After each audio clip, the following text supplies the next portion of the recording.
La visite virtuelle à 360 degrés dans l'immobilier, qu'est-ce que j'en pense? Est-ce que c'est utile? Je vous dis tout maintenant. Alors déjà, sachez qu'à la fin, je vous donnerai un petit disclaimer sur ce que j'ai pu voir et réellement tester parce que je pense que c'est très important. Donc restez à la fin, je vous dirai moi ce que je fais aujourd'hui. Mais déjà, pour faire simple, qu'est-ce que la visite 360? Alors c'est assez simple en fait, c'est quand vous avez déjà vu peut-être pour certains, j'espère la plupart d'entre vous, pouvoir vous balader dans l'appartement ou dans la maison avec votre souris, vous cliquez sur une flèche, on avance, on peut tourner dans la pièce, on est sur sa tablette, paf, on bouge et on voit toute la pièce qui apparaît et on peut vraiment zoomer et regarder partout. C'est ça pour moi la vraie visite virtuelle 360. C'est pas ce que certains nous proposent, d'autres fournisseurs des fois un petit peu malhonnêtes qui nous proposent des visites 360 qui en sont pas. Donc la visite 360, c'est ça. Après, à quoi elle sert? Elle va surtout servir un petit peu pour les acquéreurs, pour pouvoir leur offrir un service et pour vous éviter quelques visites. C'est vrai que quand on a un bien qui est des fois assez loin de chez soi, même si c'est pas ce que je recommande, ou quand on a un acquéreur qui est par exemple à Paris et puis que moi je suis à Rennes et qui veut en savoir plus sur la maison, lui envoyer un lien afin qu'il puisse regarder peut être pratique pour lui. Donc ça c'est quelque chose d'utile, il va pouvoir se balader. Vous, auprès de vos vendeurs, vous allez pouvoir le mettre en avant, dire écoutez, vous avez vu, j'utilise la visite virtuelle, vous allez arriver avec en plus un trépied, hop, faire le professionnel. Alors, on va gagner du temps, on va éviter de venir vous déranger, faire de la visite qui ne sert à rien pour vous. Donc, c'est quand même un bel argument de vente. Après, pourquoi je dis il faut faire attention et est-ce que c'est bien? Alors déjà, juste l'envoyer au client, la visite virtuelle, je trouve que c'est des fois un petit peu léger parce que vous perdez le contact du client. Donc beaucoup maintenant proposent de faire en plus une visite virtuelle live.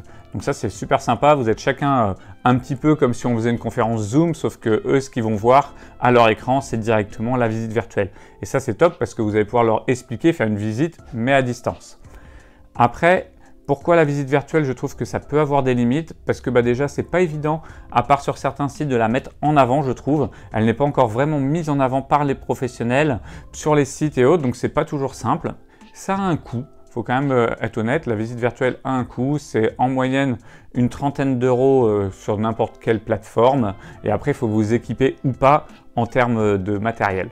Puisque bon, certains le proposent avec directement le smartphone et une lentille adaptée, certains juste le smartphone et un petit objet qui vous fait tourner, d'autres il faut prendre la visite avec la caméra 360 et après Matterport par exemple vous pouvez avoir la super caméra qui coûte 3000 et quelques euros je crois. Donc il y a plusieurs façons de faire ça. Moi j'ai testé, donc j'ai testé avec le téléphone et avec la caméra 360. Donc mon retour au niveau de la visite virtuelle, c'est que déjà si vous la mettez en accès libre aux gens, je vois pas l'intérêt, les gens vont voir mais vous n'avez aucun retour. C'est qu'il faut au moins mettre un interactif, c'est-à-dire que les gens doivent vous donner le mail pour pouvoir obtenir le lien de la visite ou le mot de passe pour y aller. Ça c'est le minimum. Avec le téléphone, moi sur l'application que j'ai utilisée, en tout cas j'ai été plutôt déçu du rendu que j'avais. J'ai testé avec une autre application, le rendu avec le téléphone est très bien et moi je me suis acheté une caméra 360 pour faire de différentes choses, différentes vidéos que vous avez peut-être pu voir. Je trouve ça super sympa, la qualité est top et on a quand même des choses super bien faites au niveau de la vue et de la visite en 360. Au niveau des applications, c'est franchement rapide à faire. Vous allez dans chaque pièce, vous mettez votre trépied, paf, vous appuyez sur votre téléphone, ça va prendre la photo, hop, vous le bougez et après en temps d'édition c'est quand même assez court et plutôt bien fait je trouve sur la plupart des professionnels. Il faut quand même l'avoir à l'idée. Moi, le petit bémol que je vais continuer à émettre malgré le fait que je l'utilise, c'est que je trouve qu'on en montre un petit peu trop à l'acquéreur. Alors oui, c'est bien d'être transparent, je trouve que l'acquéreur doit voir beaucoup de choses pour gagner du temps pour lui, pour vous, pour le vendeur.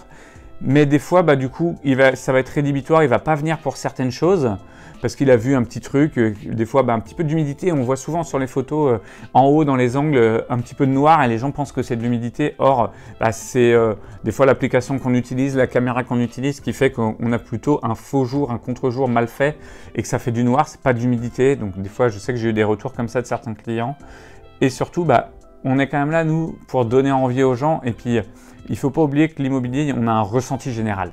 Et un ressenti, c'est quand vous y êtes. Donc de tout faire en visite virtuelle comme ça, je trouve qu'on empêche certains clients de venir voir alors qu'ils seraient peut-être venus, ils auraient peut-être acheté le bien parce qu'ils auraient craqué sur l'atmosphère de la maison ou de l'appartement.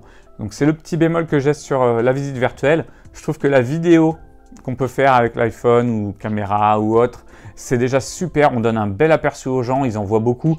et ça pourrait suffire pour ceux qui n'ont pas besoin d'investir de l'argent, parce que je sais que en tant que mandataire, des fois, on n'a pas les finances pour investir. Donc, allez plutôt sur une vidéo classique que vous pouvez faire, mettre sur YouTube, et déjà, vous allez donner un game changer aux gens. Ils vont voir des choses et c'est super sympa. Et après, si vous avez un petit peu de moyens, proposez-la en plus. C'est quand même un bel argument pour prendre une exclusivité. Moi, par contre, je ne le fais que pour l'exclusivité. Je propose ça vraiment que pour ça. Donc voilà un petit peu ce que je voulais vous dire sur la visite virtuelle. Utilisez-la, c'est un plus. Je sais que certains sites, Se Loger ou Le Bon Coin, vous référencent un petit peu mieux quand vous avez une visite virtuelle de caler dans le logiciel. Donc ça peut peut-être être un argument. En tout cas, vous dites-moi un petit peu comment vous l'utilisez, si vous l'utilisez, si vous comptez l'utiliser, vers quel partenaire vous comptez aller. Parce que comme je vous l'ai peut-être déjà dit, mais je vais aller moi au salon Rent 2023 sur Paris et je vais essayer d'aller contacter et rencontrer un maximum d'acteurs de l'immobilier pour pouvoir vous proposer des interviews parce que je trouve que c'est plutôt intéressant et vous proposer de nouveaux produits.